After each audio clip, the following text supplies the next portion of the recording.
All right. Hello, everybody, and welcome to another edition of Smart With Your Money Live. I'm Chase Peckham, the Director of Community Outreach at the San Diego Financial Literacy Center, the education arm of Debt Wave Credit Counseling. And with me, who is really, this is the brains behind the Smart With Your Money Live. This is the guy that makes it happen. And he's got all the charisma in the world. So Felipe Arevalo, welcome back. It's so fun to be here. I'm going to be here now full time. Summer is officially over.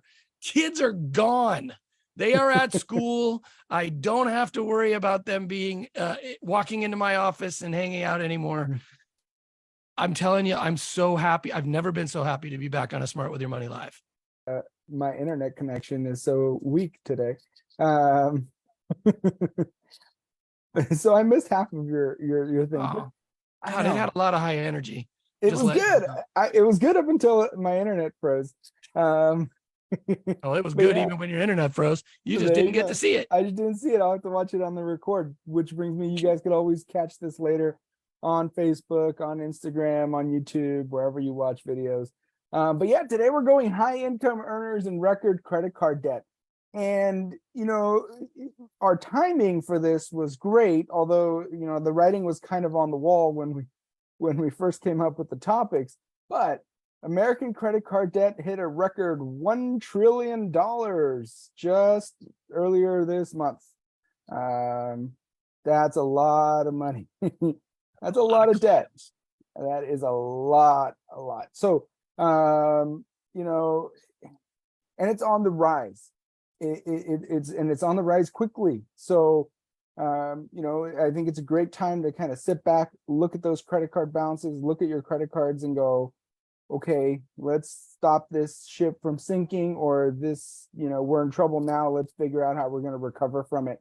Whatever situation you're in, or just kind of look around and say, this could happen to me as well.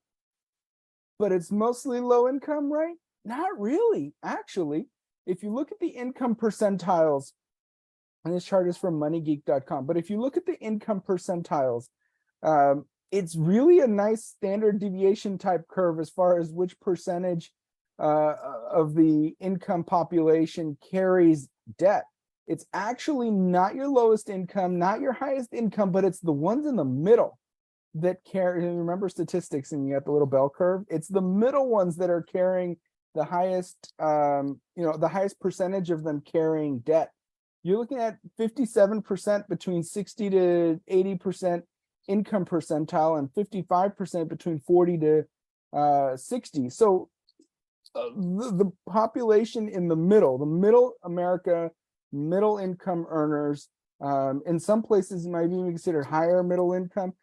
They're the ones carrying the most, the most of them carrying debt. Now, they're not carrying the biggest balances. That still falls for the highest income earners.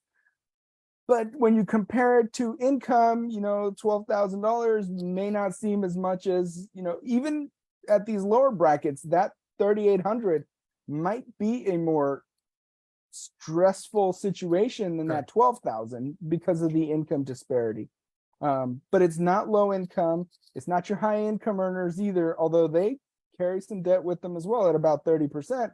But it's really those middle ones where you're talking more than half are carrying debt, credit card debt. So, yeah, but that 3,800, when you're earning very little, and you're talking about the middle where it's only really $1,100 more, that's a significant difference, right? And yet, it's and those middle income earners, though, they tend to leverage themselves a little bit harder than the rest of them. But look, it's normal for any wage earner at some point to leverage themselves and get into lifestyle.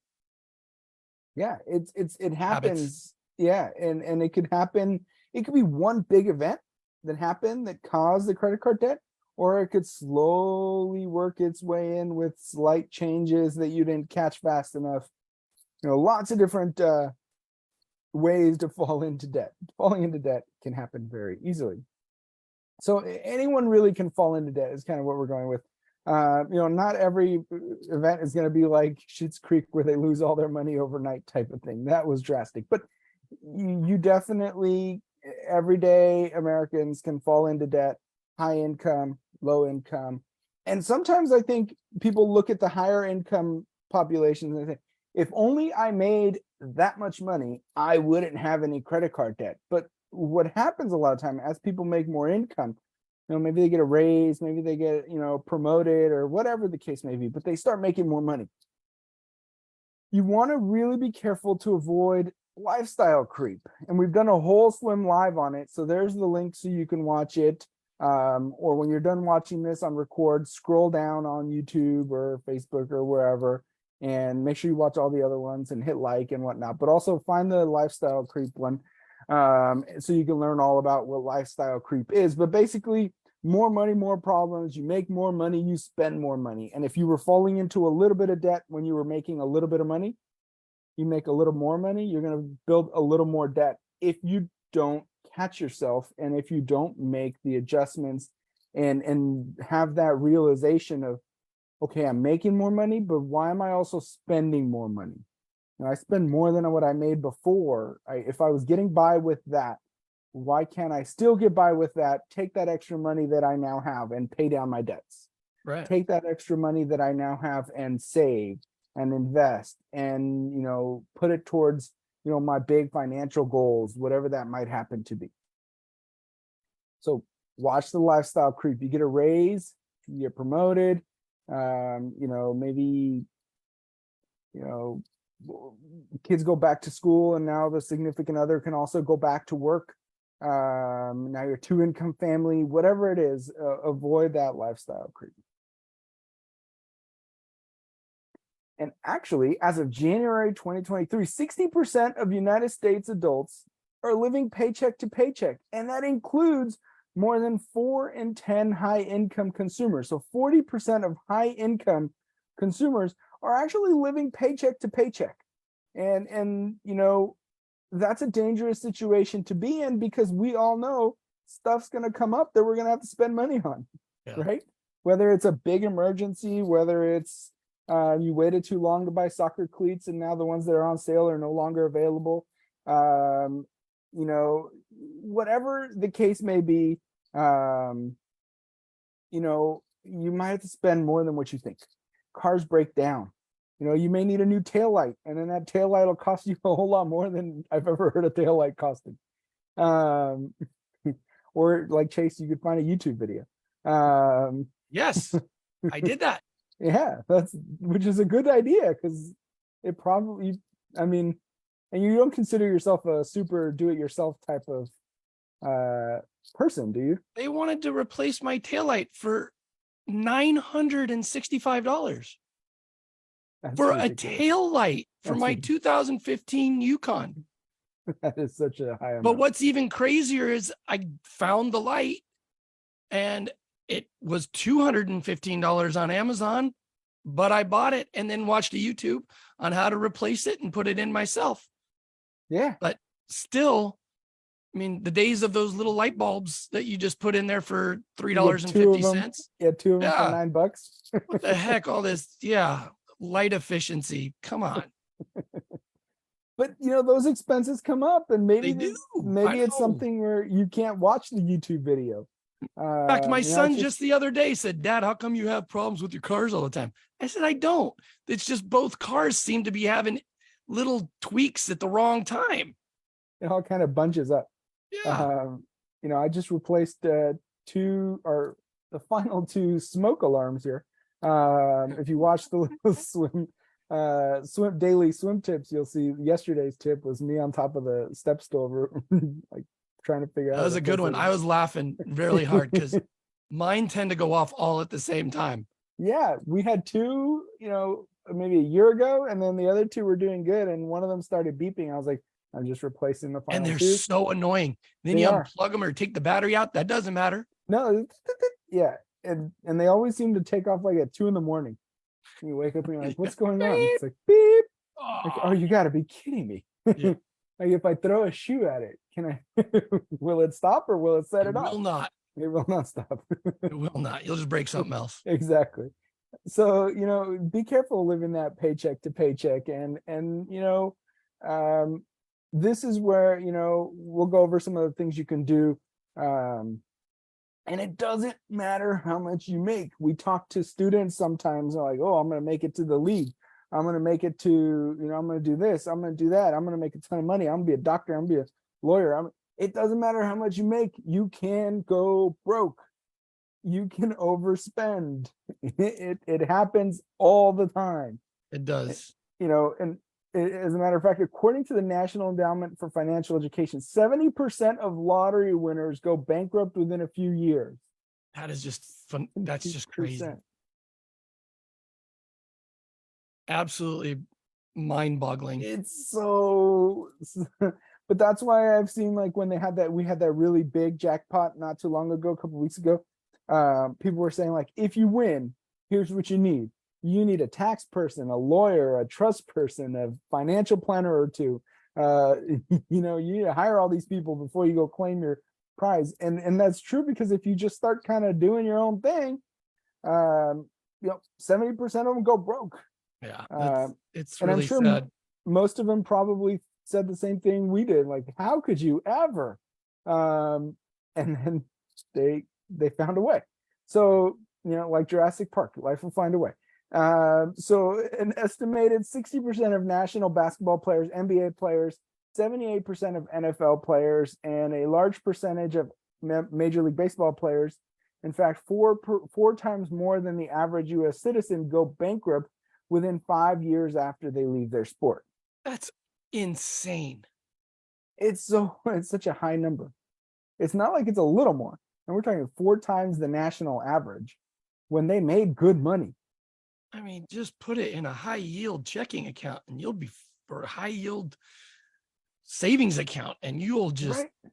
And you'll be okay. Live a normal life. I think that's probably I guess the hardest if you want to live with diamond teeth and, big stud earrings and 17 cars and all right. Yeah. I mean, money's going to run out. Yeah. I think that's the problem. I think adjusting back to like a normal life after, playing basketball, playing in the NFL, whatever it might be.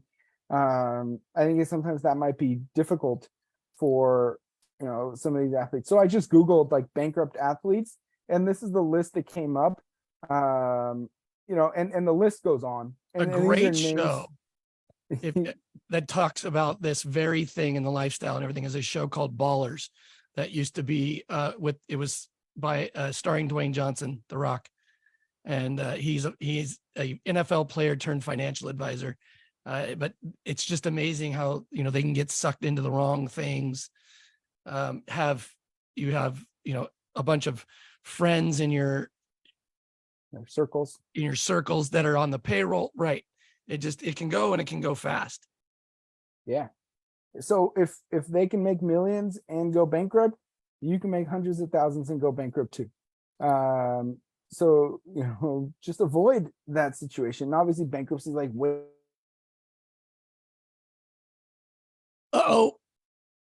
From having no debt to going bankrupt. That started with building credit card debt. So, some people are thinking, yeah. Did you pay your internet bill?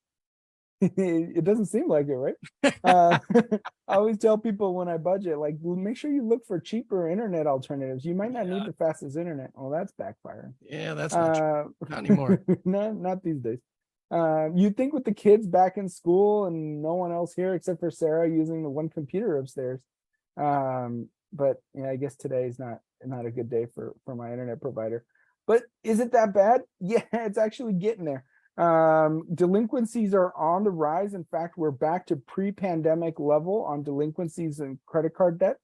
And if it jumps up again like it did in the last quarter, we could be looking at, back to, we're not at 2010 levels yet, but we are climbing quickly. So delinquencies are on the rise, and this has a lot to do with a whole bunch of different things. You have inflation, which just causes people to kind of stretch out their budget. Maybe their income doesn't keep up with inflation and they start using the credit cards to kind of bridge that gap. You also have, because of inflation, the Fed has raised interest rates, which means everyone pays more on their variable interest rates on their credit cards. More higher interest rates means more finance charges, means it makes harder to pay the things off, and your balances can grow a lot quicker. So there's a lot to go along with that. Plus, yes, inflation's back a little bit under control, but so delinquencies are up, and that's alarming, because if they jump up like that again, or if they continue that upward trend, we could end up being in a financial situation as a country that we really don't want to be in. Let's really hope not. Let's hope not. Yeah. But so inflation's down, it's getting better. Not really, because there's this thing called student loans, and they're on the horizon. They're right around the corner. And some people might be just holding on, and those student loans will come and get you. In fact, there's more than 40 million borrowers who will start needing to make payments on their student loans in October. I don't know about you guys, but October is like right here. If you have student loans and you haven't started planning for it, it is time to do so now. Because 40 million Americans, more than 40 million, have payments that are going to be due for the first time since early 2020, right? Pre-pandemic was the last time payments were due, last time many people made payments, and 40 million plus, you're going to have to start making payments. So if your budget was right on the edge and now you have this extra $300-400 payment, that could add that's a financial stressor. That's definitely gonna, you're gonna feel that. Even if your budget was doing okay, you add a big payment like that, that there's some adjusting that needs to take place now. So, and that's over 1.7 trillion worth of debt in student loans, that people weren't making payments, and they had a 0% APR. Best rate and loan repayment to date, 0 payment, 0 interest. But that's over. And contact your servicer. Make sure you get yourself on the right repayment plans. If you just can't do it, make sure you contact your servicer, find out about forbearance, deferment options. There's going to be different repayment plans. Some of them that, like, special ones, I forgot what they're calling it, like the on-ramp repayment plan or something, where you kind of start off slow with your payments. They're going to be a little lenient with reporting you late to the credit bureaus and things like that, but just don't fall behind, because you need to call your servicer and get that figured out. But it is time to start making those student loan payments. And that's if your credit card debt's already there, you add an extra payment on top of it every month, that could cause credit card debt to go up yet again, for anyone who has student loan debts, which 40 million plus people do. So those are on the horizon. So now what? I like to start off with the negative stuff, and let's end on a positive note. What do you do now? You have the credit card debt, or you build up credit card debt, or you're right there on the edge of it. What do you do now? Well, you know how we do it here. It's budget time. Set up a budget. I know you guys are like, really, that's what he's going to tell us to do, but it works. It is true. You might But not be good at what's it. really You may funny is never use have that done it. same You meme may- again. but just set up that budget, and budget in for better internet, so that you don't freeze during a Swim Live presentation. Again. But really, that is the background. You've got a budget. It's Yeah. something that you've got to put together, and it will make your life easier. That's for sure. Yeah, it kind of starts everything off.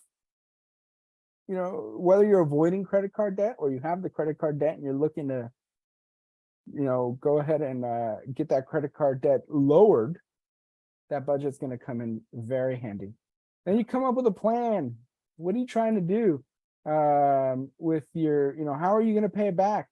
Find a debt payoff calculator, do some math, find out why you don't want to make just the minimum payments.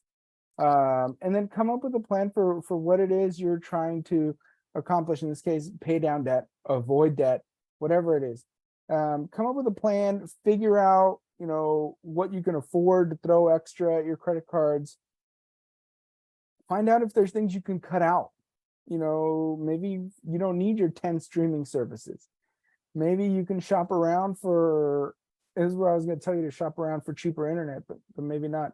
Maybe you don't need, I you tried could that. shop It's around not for all the easy. different It's things. all about the same.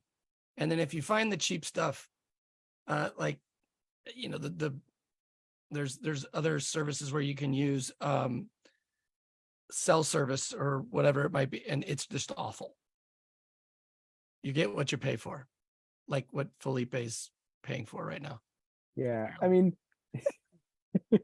and they keep wanting me to switch to the, you mentioned the cell internet, like the T-Mobile. Yeah, T-Mobile. Yeah, internet. it's not Yeah, very good. I don't have it. They don't even have it in my area. You want to talk about spotty? Yeah, I know. I never had, they're great for some things, but maybe not in my area. So, come up with whatever your plan happens to be. And then sometimes you just got to reach out and ask for help. If your credit card debt is getting overwhelming, high interest rates, talk to a credit counselor, talk to someone who can help you come up with a plan, whether it's a debt management plan or just helping you put together a budget. The team at DebtWave here, they're great. They'll do a budget with you, pull your credit, go over all the different options that you may have to repay that credit card debt. You may look at it and be like, I still got this. You maybe do still got this, but sometimes it's better to reach out earlier rather than later. Without question. Because sometimes if you wait too long, you put yourself in a situation where it's like, now I don't think you limit your options.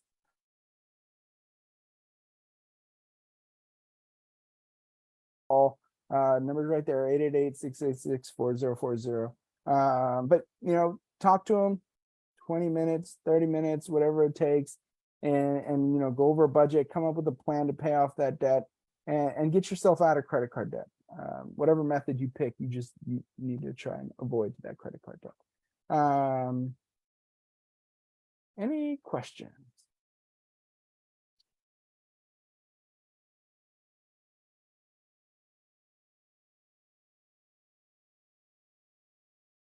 No questions.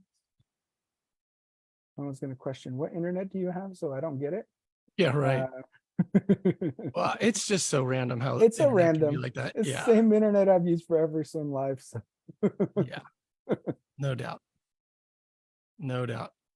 Well, All thank you right. very much, Felipe. Yeah. There's no And questions. You always follow us on social media. You can keep learning every day with my swim tips. You follow us on Instagram and Twitter, X, whatever you want to call it, at SDFLC. We're on TikTok now, if that's what you prefer, s.d.finlit. YouTube and Facebook, you can find us at San Diego Financial Literacy Center, and I post a daily little swim tip. They're short, daily they're little ditty. less than 30 seconds so that I can put it as a short on YouTube. So that's like my cutoff, 30 seconds, and just once a day, usually in the afternoon for us in Pacific, because that's when people go on here. And you just kind of learn one little thing. Sometimes they're not very insightful, and I found that people prefer those to the ones that are actually very insightful. And you can always swing by and catch us at the next episode for an interesting one: scented credit cards plus how smell makes you spend more. I don't know, but every time I go to like a shopping center where there's a barbecue place in it, and you get that whiff of that barbecue in the morning, like it's game over. I want to go in there so bad. I don't even know if that's what this is, but scented credit cards and how that smell makes you just want to spend some more. Thank you, everybody, and right. we'll see you all in 2 weeks. See you next time.